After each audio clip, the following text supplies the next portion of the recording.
Santos from Walilock University from the Harbinger program. Well, on the top of the program, we talked to you a little bit about special terms, and we were using the expressions using the number one. So we had things such as one on the one hand, I for one, number one, looking out for number one, taking care of number one, and one and only. Don't pull a fast one.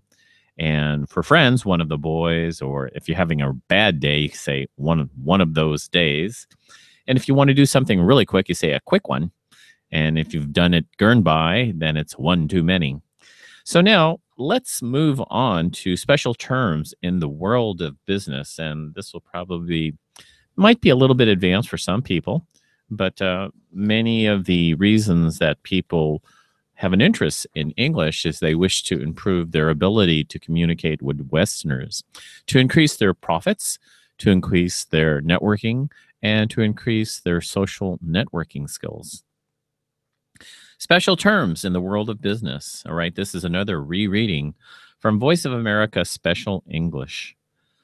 Well, the following story is about a sweetheart deal which I made last week, and the deal with a friend, and we both made profit. I'd start working for a small company several years ago, and I worked hard to make it successful. It was a sign-making business.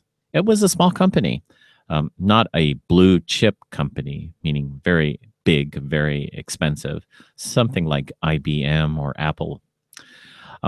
I was not known nationally for the quality of its signs. It didn't make $1 million in profit. And it was private, and it was not a public company, and it didn't have shares traded on the stock market. Still, I worked hard to building up my business. I did not work only a few hours each day, no banker's hours for me. Instead, I worked several hours, many hours each day, 7 days a week, trying to grow the company. I never cut corners or tried to save on expenses. I made many cold calls. I even, on days off, went on possible buyers from list of peoples I'd never seen, or calls or often hard sells. I had to be very firm. Sometimes I sold my signs at a loss. I didn't make money on my products. When this happened, there were several cutbacks. I had to use fewer supplies. I had to reduce the number of workers. But after several years, my company broke even. This meant the profits were equal to the expenses. And soon after, I began to gain ground. My signs were selling very quickly, and they were selling like hotcakes. I was very happy. The company was moving forward and making real progress, and it was not in the black, not the red. The company was making money, not losing it. My friends knew about my business. He was a leader in the sign making industry, a real big gun, if you want to know what I mean.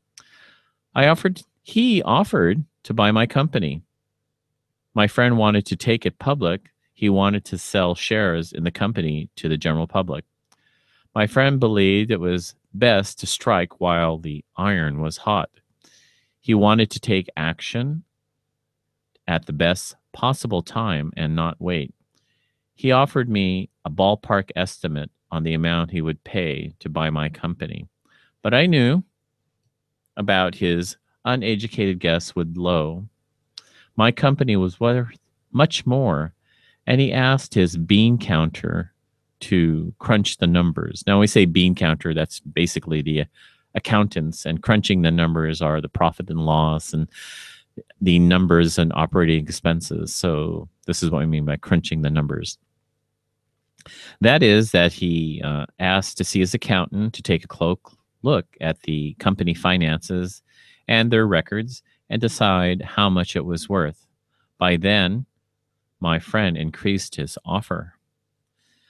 My friend's official offer was finally given to me in black and white. It was written on paper, and more than I ever dreamed, I was finally able to get a break. I made a huge profit on my company, And my friend also gained a bang for his buck. He got a very successful business for the money he spent. And that's how it is on Words and Their Stories. And that was written by Jill Moss. Well, that's all the time that we have for this edition of the Harbinger program. We'll be back next week with more Words and Their Stories. This program was brought to you by Walilalaki University School of Liberal Arts, the English Department. I'm your host, Rob Santos, and for next week, we'll be back. So until that time, drive safely. Remember, English is all around you.